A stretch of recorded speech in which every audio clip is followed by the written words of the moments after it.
Yo, yo, yo, yo. What up, No Maniacs? Good morning.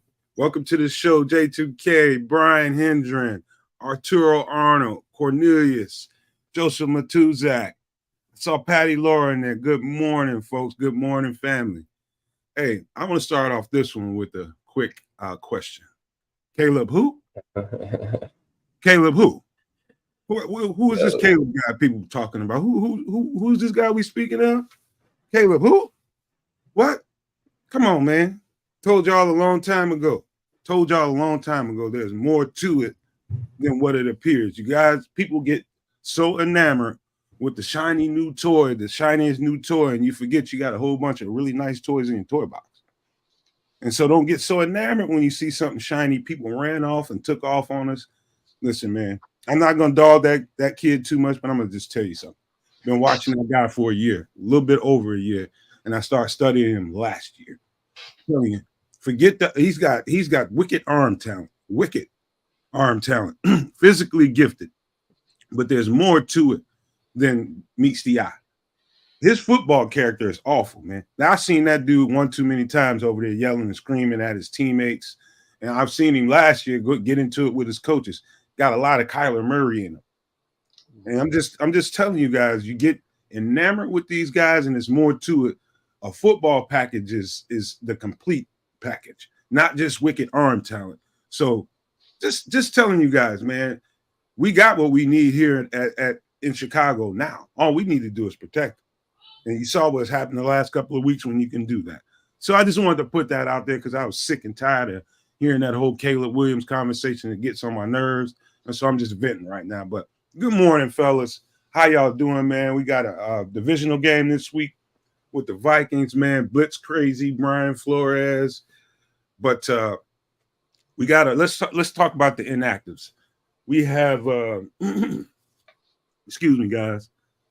Nathan Peterman is inactive. Travis Homer is inactive. Of course, Roshan, Terrell Smith, and Alviante Collins. The actors are we got a fully healthy secondary. Bojack, I think Jalen Johnson is playing, and Kyler Gordon is back, which I'm super happy about because we're going to need all those guys out there today. So, Sam, what do you think about my opening statement and what we just discussed just now? Woo! I don't think that the Caleb Williams hype train, it seems like it slowed down a little bit overnight. So we'll see what it looks like over the next few weeks. But I don't think it's going to stop. I'm going to say that for one. I haven't watched the kid at all. Yesterday was my first time actually sitting down and saying, you know what, I'm going to just watch him and figure him out and see what he's like. Like you say, I saw the arm talent, but I don't know. He had some bad decision making, and it was like they were trying to hide him at some points. They were running the ball an awful lot, even when they were down. So, you know what I said on Twitter? And I've been waiting to say this because I had to look at him long enough to come to this conclusion. But yesterday, it kind of came together for me, and I'm pretty clear about it. I'm pretty sure about it. His bad, some of the bad things about him to me outweigh that arm talent, the decision making, and all that kind of stuff. You wrap all that, his football character with his teammates, how he responds to them, and how they respond to him. It outweighs that arm talent to me. So I don't know what you think about that. Yeah, football character matters. We know that. I mean, we've had our share of characters at quarterback too with Jay Cutler. You know, he could have that polarizing personality, man, where, you know, some guys are with him and some guys are against him on the team. And I saw that fire in them yesterday. I seen them screaming on the sideline after the first interception that he had, and I didn't know where it was directed, but I saw that fire from him, and I don't know if he was trying to galvanize the troops. We got somebody in the green room. Oh yeah, I forgot to tell you guys. I'm sorry, Sam, I got to cut you off, but let's do it. Sean Sierra, my man Sean Sierra is here with us live from the stadium with credentials. What up, my guy? What's going on, man? What's going on, fellas? How we doing? Bro, what's up? Hey, Sean. Dude, look at this. Are we in Chicago or what, baby? Look at this beautiful view. Yes, sir. We in there. I see it. That looks nice, man. So that's your viewpoint, huh, for the whole game? Well, no, I'm not. I stepped out of the press box, but no, this is outside the press box. I'm gonna post my view in a second when I get off. But I'm excited, man. I'm excited for today. I'm excited for, can we continue building? I think we can. We're gonna see. We're gonna see. Do that again, Sean. Put that hat down. My man Sean Sierra is here with us from Sports Zone Chicago. My guy, generous enough to come in here and give us some time this morning. Sean, I love you, man. I appreciate you. Hey, man, I appreciate you having me on, man. I do. Bear down, Brian. Bear down. What's the feeling in the building, Sean? You know, I was just telling. So they sit this dude, Italian dude, next to me. His name is Andrea, and we were talking. I sat next to him the last couple games. And I was like, you know what, dude? I'm like, it feels a lot different today than it was when we left here last time. And he's like, yeah, much different. So when I got here and I walked through get my credential and everything, and walked in the stadium, it was a lot more of a buzz, a lot more happy feeling, a lot more sense of excitement. And it was good, man. It was good. You just the positive vibes. People love it. People are loving it. They're looking forward to the same thing that we're all looking to, is another win. Second win in a row, should be a third win in a row, but I digress. But they're looking for that win. Look for a lot of stuff, man. They're looking for a lot of fun on the lakefront this morning. I think the Bears are ready to give it to him. Justin Fields looks good out there, warming up. He looks relaxed. You know what I mean? He looks really, really relaxed as opposed to the other times. The first couple of weeks, it was more. He hasn't gotten the monkey off his back type of thing. There's a little bit of a press, like you said, he's like robotic. But now he looks like he's ready to ball, man. Hey, where's Herb at, looking like the dude from Saturday Night Live, man? I didn't hear you say that. Sorry. I said, where's Herb at, looking like that dude from Saturday Night Live? Oh, that's funny. Dude, that's right. He does. I didn't see it. I didn't know if he got here yet. I didn't see him yet. But that's funny. That's real funny. Man. So we coming in here with Blitz crazy Brian Flores, and I'm thinking they're gonna have to do a whole lot of 12 and 13 personnel and really focus on running the football for a large portion of the game. But then also knowing the fact that they don't have a true lockdown corner with DJ Moore running around out there. You can't shade coverage a team with the DJ Moore when you don't have when you putting 7 at the line of scrimmage and trying to blitz. You can't shade coverage towards DJ Moore. DJ Moore is going to be one-on-one a whole lot of times, and if he's got time, Justin's got time, he'll find him on a drag route or something like that, stop fade or something. And I think DJ will get his numbers today. What do you think? Well, the weird thing is that Brian Flores, he'll blitz, but he'll play zone in the back, which is really, really, really weird. So I think it's going to be very beneficial to us, because if obviously the safety's got a shade over to DJ, but what they did for one of the last touchdowns was they flooded the zone. So you flood the zone and you put somebody in conflict. You put someone in conflict. Man, like one of the touchdowns with DJ Moore in the left end zone, all right, left corner of the end zone.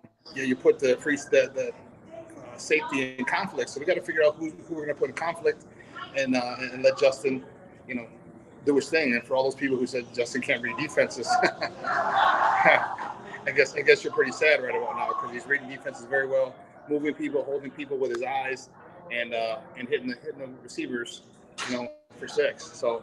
I'm interested to see. I do think we need to run the ball a lot. I think Deontay Foreman, I think he's kind of fresh. He hasn't played in 4 weeks, so he should be pretty fresh.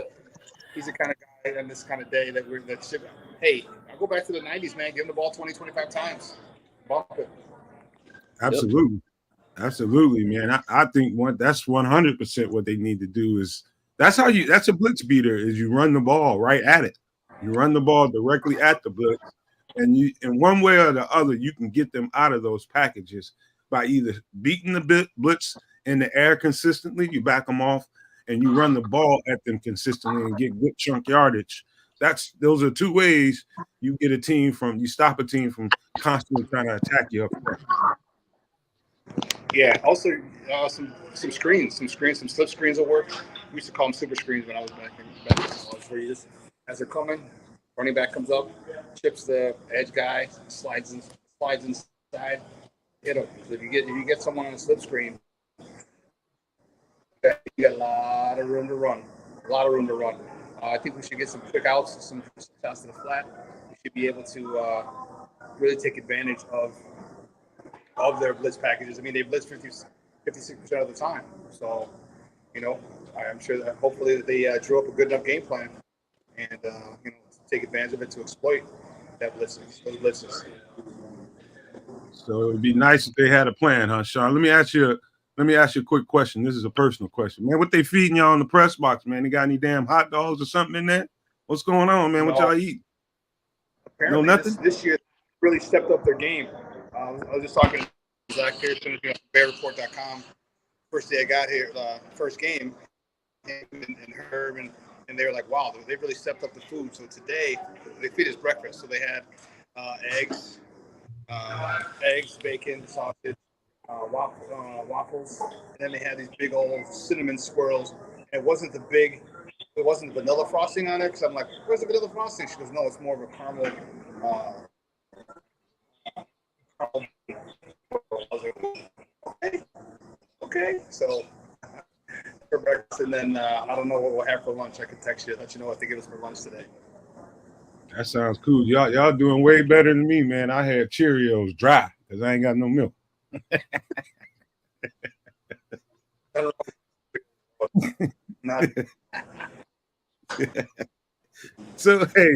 So we got a healthy secondary for the first time since week 1, guys. And I think with the experience, they couldn't have came back at a sweeter time, because there's not many quarterbacks in the league as experienced as Kirk Cousins, and really he can really tear up a zone defense, man, when you give him time. But with the right players out there, and he won't be so Flus won't be so apt not to call blitzes and bring pressure with the healthy secondary back there. Eddie's back, Jalen Johnson and Kyler Gordon, Tyreek Stevenson over there on the other side. So I'm just thinking, I'm feeling good about the defense today with the healthy secondary, and knowing that we need to put some pressure on Kirk Cousins. The blitz packages are starting to get home. They're starting to get a little bit better pressure up front in the middle from the D tackles. All of that starting to round into shape and starting to look really good. And so that's where you get after Kirk Cousins. If you really want to disrupt Kirk Cousins, you get him off of his spot, get him off of his little plateau, make a move, get him off of his mark. And the last couple of weeks, it's been trending really well from the D tackles, getting pressure from the inside. So I like the way you're looking at that. I think that's it. It's like, one, Justin Jefferson's a huge help for us. So that's his, he was leading the NFL in yards, in receiving yards. So he's out. So that's huge. He's been dialing up more pressure, bringing 5 guys, sometimes 6. All right, and then you got your secondary back. All right, you got your ball. First receivers, playmaker back. Dialing up a lot of pressure. He's not going to run, so he's going to be in that pocket. He's going to stay in that pocket. He can get out a little bit, don't get me wrong, but he's not a huge mobile threat. He's got to be. The one thing that I'm concerned with, and I just don't want the Bears, and hope the Bears haven't done this, I just hope they haven't gotten a little complacent because Justin Jefferson's out, right? Because 2 of their top defenders are out. I hope they haven't gotten complacent, because if they have, it's going to be a long game. They're going to keep around a lot longer than they need to be around. So as long as Coach Eberflus talks about and has these guys believe in, one game at a time, and today's really the only game in the season, and then they take these guys and they don't disrespect them. You know the old saying, respect all, fear none. And you can't give them lack of respect because people are out. Doesn't matter. They still got professional players. Those guys are still getting paid as well. So they need to give them the proper respect they deserve and play accordingly. Yep. I agree with that. Sean, what time do you got to get back in there to reserve your seat, or do you have a reserved seat, or can somebody take your joint, man? Nobody's taking my stuff. No, they got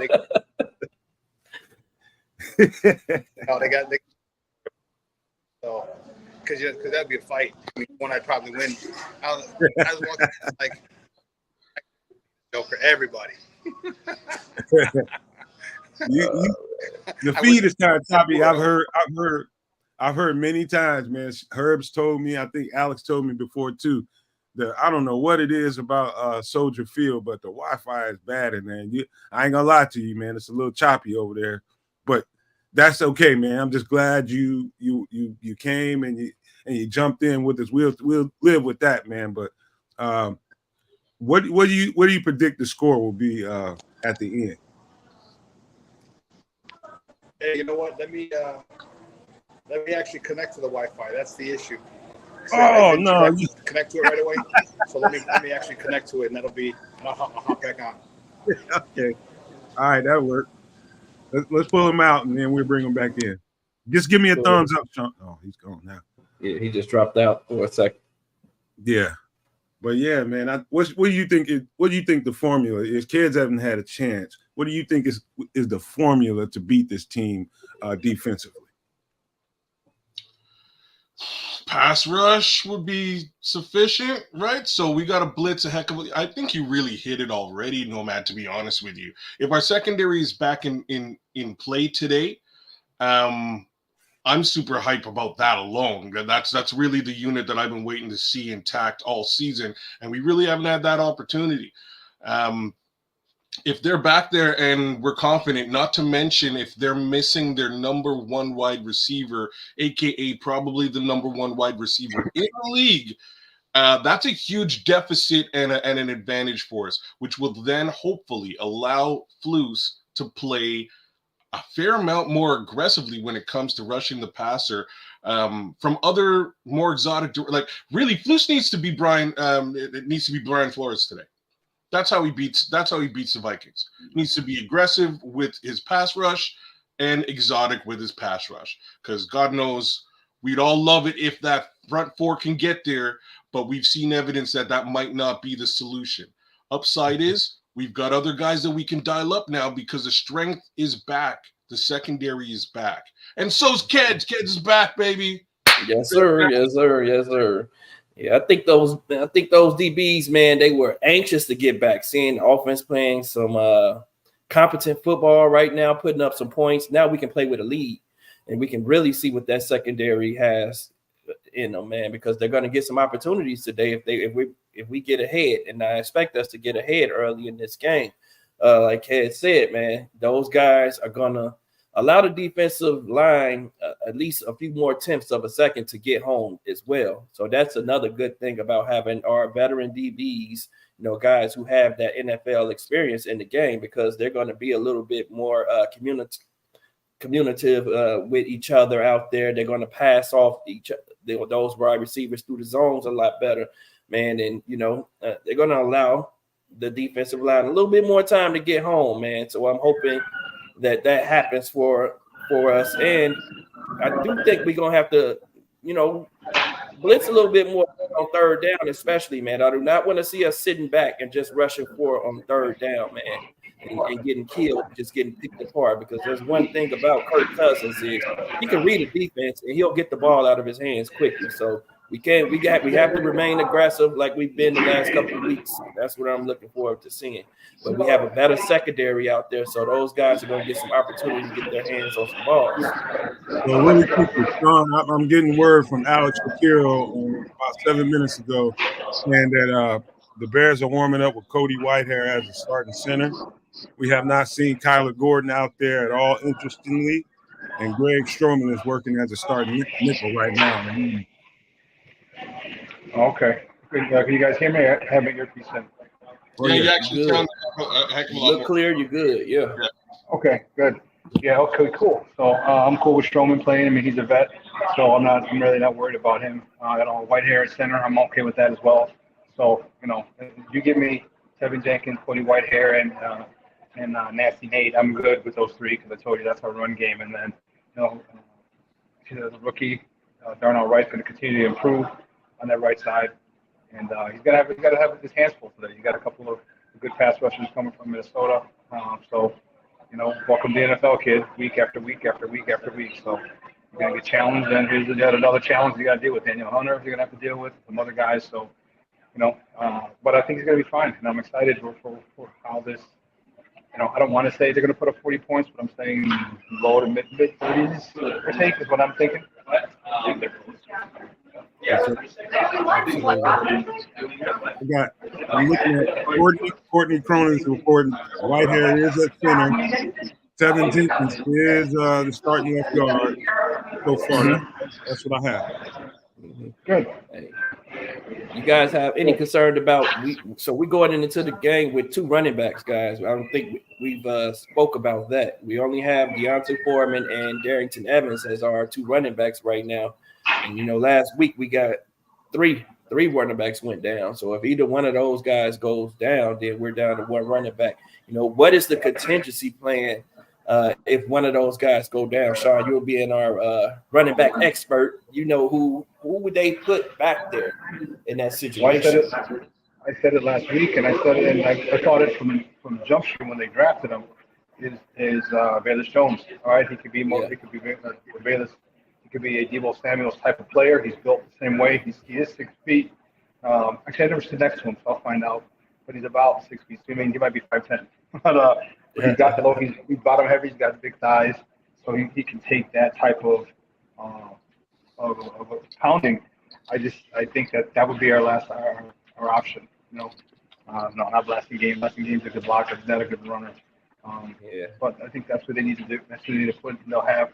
Because it keeps him, doesn't really mess up with any position spots, any game day spots, you know what I mean? So he's still returning kickoffs and stuff like that. So I think Bayless would be the most logical choice because if he hits on his own read, he hits it. Yeah, he's going a long way. That is a good idea. He runs hard too. Very, very hard. I got a feeling they've got a plan in place to apply somehow in this game. You notice that they didn't go out and sign another guy, and they decided, they've got some kind of plan, man. There's a contingency plan in place. I know they've got something up their sleeve. I just can't wait to see exactly what that is.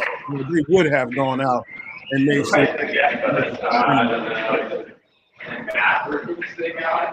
You know what I wouldn't mind? I wouldn't mind some 21 personnel, even 22 personnel. All right. Yeah. You could flex that wide receiver, the tight end. So you got DJ Moore on one side. You got say Robert Tonyan split off the other side. Cole Kmet, and then you got blasting game and Foreman. All right, blasting game is really good out of the backfield. All right, flat routes. Deontay Foreman can still get in the pass game as well. And now you still have a blocker back there, so you can still get 3 or 4 people out in the routes. Okay, with 22 personnel.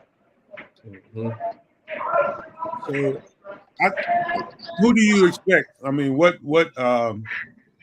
guy on the defense? Who's your guy on defense that you're looking forward to have a game like right now? I have no reason to go anywhere outside of Andrew Billings. I think Andrew Billings, the way he's been trending, to me, he's been playing Pro Bowl football. I had a little spat with my guy Chris Friday night, man. We got into a little argument about that, man. And I told him that guy's been on tape. That guy looks like a Pro Bowler. I don't care how much damn money they gave him. That guy looks like a Pro Bowler on tape.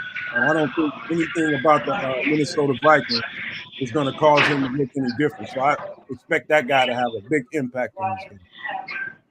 I'm looking for one of the rookies, either Javon Dexter Sr. to step up to progress, or Zach Pickens. After the first game, we really haven't heard much of him.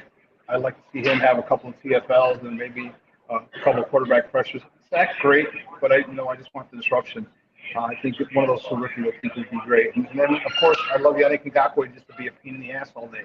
All right, where Kirk Cousins has to constantly step up because if he does, and we talked about Billy's what he's doing, collapse in the pocket from the inside. It's gonna be a match made in heaven. The ball's coming out quicker. The ball's coming out, with not enough oomph, not enough leg behind it. And now you're talking with our ball hawks back. Now you're talking a good situation for our Bears. Love it. Offensively, man, who do you? To me, I'm gonna tell you the straight up truth. I might sound like, okay, y'all gonna be like, Nomad, you crazy.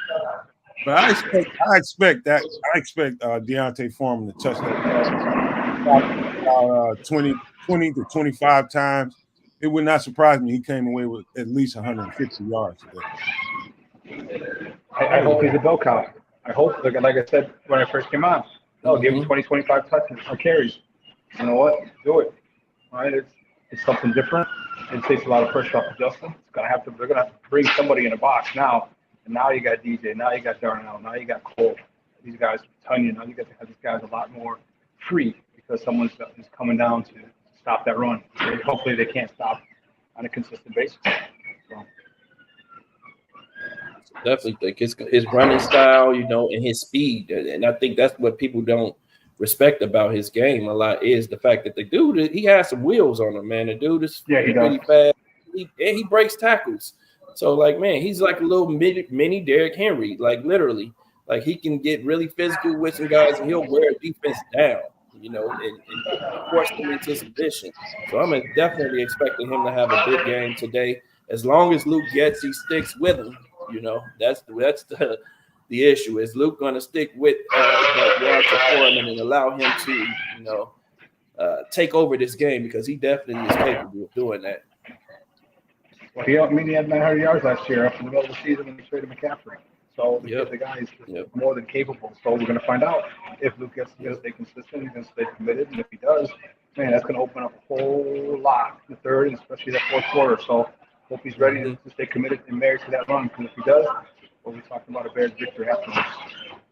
Now, is there any concern with anyone else on this in the panel in regards to Equanimeous St. Brown being out of the game? The 2 games that Equanimeous came in, like that's when our offense really started to spark. Is when EQ came into the game and he was, laying out some nice blocking out there. He didn't do much in the passing game, but he's an undervalued member of this team, especially when it comes to blocking. And, he's going to be out the next 4 games. So I personally think they go and lean on Mercedes Lewis a little bit more in this game and moving forward with EQ being out. But I don't know how that's going to work with him being a tight end. So I don't know, Sean. You got any thoughts on that? That's a good call, Sam. I completely forgot about Mercedes Lewis. You can leave Mercedes Lewis in as a blocking tight end and spread out Cole from earlier. But yeah, it could be an issue. It could be an issue. Well, we'll see. We'll see. I hope. Put it this way: if we're complaining about the wide receivers not getting blocks downfield, and the DB's making a tackle, that's a great thing. Because now we're in the third level. Yeah, absolutely. And all it is just, what it is? It's just slower. It's just a slower, more painful death in Minnesota. Instead of 25, 30 yards, it's 15, 20, and 15, 20, and 10 to 15, as opposed to 25, 30. So it's just a lot slower, longer, more painful, and brutalizing death. But we can keep that consistent. Right. I can tell. Hey guys, I'm gonna get back in. It's 10 minutes. I got 10 minutes to go. I got to finish a couple more things, but hey, it was great hopping on. Good talking to you. And, all right, bro. Salute. Enjoy the game. Appreciate you, man. I'll be in touch with you real soon, man. Bear down, son. Bear down, baby. All right. Yeah. You could tell it started getting a little busy behind him, didn't it? Yeah, got loud, didn't it? Yeah. This is picking up. It's at House Hall, Soldier Field. Everyone's rushing into their boxes right now. So, guys, I think I don't think this is the divisional game. You can't ever forget that. Don't ever look over a team. I don't care who's hurt. That's why they got to get the win. You know what I'm saying? Like, that's why they got to get the win today. Like, in my opinion, this one's a little bit more important. It's so funny because we went through our list some time ago and we looked at this game and I was like, I'm not so sure about this game. Right now, I'm a little bit more certain. This is, to me, a situation where we want to make our impression felt against a division rival. We're yet to do that in quite some time, definitely under this coaching staff.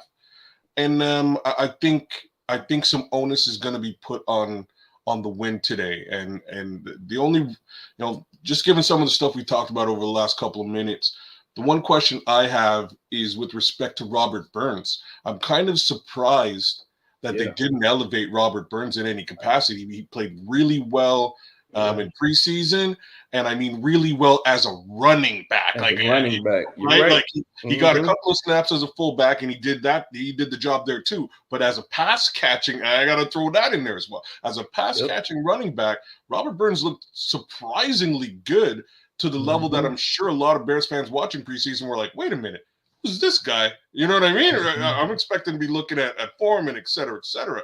Who's this guy? He's jumping out. So I'm kind of shocked that they didn't elevate him as that third RB in a worst case scenario for today's game. But let's be honest, it's not very often where two running backs go down in a game. Happened to us last week. Que sera, sera. I think they'll be okay with what they have. But I would have liked to see Burns on the spot today.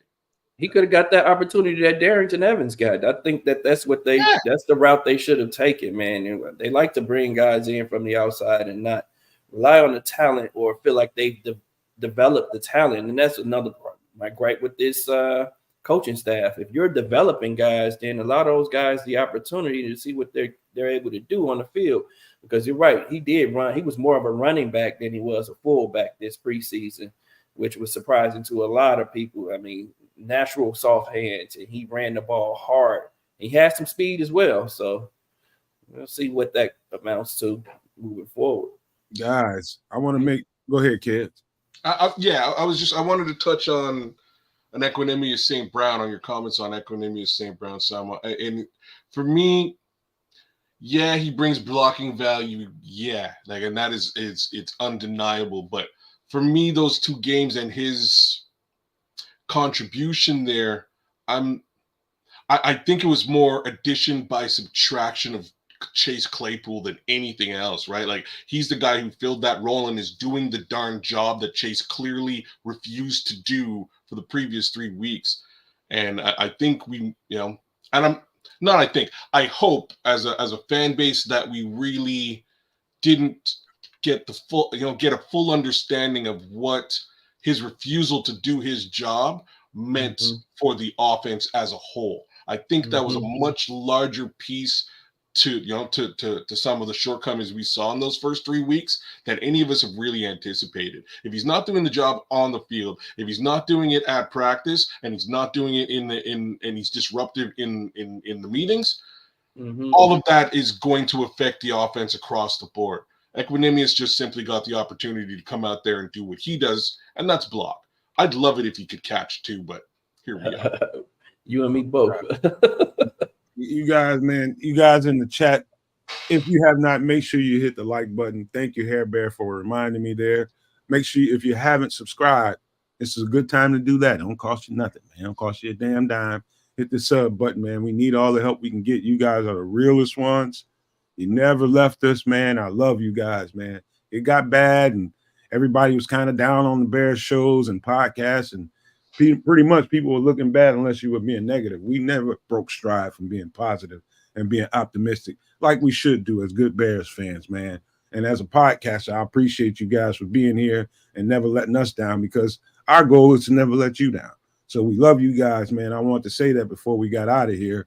But I believe they have some kind of trick up their sleeve. Them not signing that running back signals something to me. And I think Velus has something to do with the plan. I can't wait to see what happens, man. And we got a couple of minutes before kickoff. Y'all want to go around the horn real quick before we get out of here? Yeah, shout out to Sean Sierra for jumping in with us, man. He was at the game in the press box. Hopefully we can get him on in the post-game show and get some more from him. I'm bearing down, guys. That's what I'm gonna say. I'm bearing down today. We get whooped on year after year after year when we're down. Now it's time for us to whoop on the team when they're down. They're down their best wide receiver, who's probably the best wide receiver in the league. Let's stump them out. That's take advantage of them like we've been taking advantage of year after year and game after game, time after time. And let's play with some passion. We got that monkey off our back. We got our first win. So now let's come out and play with some passion, play some inspired football. Let's be aggressive as coaches and, get this win, a decisive win out of this game. I want to see, we've had about 10 days, I think, since the last game. I want to see these guys fresh. I want to see, scheming both offensively and defensively a little bit different than what we've seen in the past. And I want them to focus on beating this team. And I mean, beating them soundly, because that should be on the docket today, right? These guys are a little bit banged up. We know We know how Kirk Cousins works. I have nothing negative to say about the guy other than you rattle his cage a little bit and he might get a little skittish. It's facts of the matter. Other than that, he's a technician and an experienced one too, right? That being the case, all the more reason for us to dial up that much more blitzing. So I want to see Flus aggressive today, and I want to see the offense clicking. If we can put up again, I'm hoping 28, 35 points today. If we can do that, I think we come away with the W today. That's it, you guys. And Hair Bear, you already know, man. I just go out there, get this win, man. Get this win. Go out there and punch these guys in the mouth, man. This is a divisional opponent, and we got to start making a statement, man. We need to get even in the win-loss column. We'd be 1-1 when we get done kicking their behinds today, man. So I love you guys. One more time before we get out of here, go enjoy this damn game. We're about to get this W and start stacking some wins from here, man. So before we get out of here, Hair Bear, you already know what it is, man.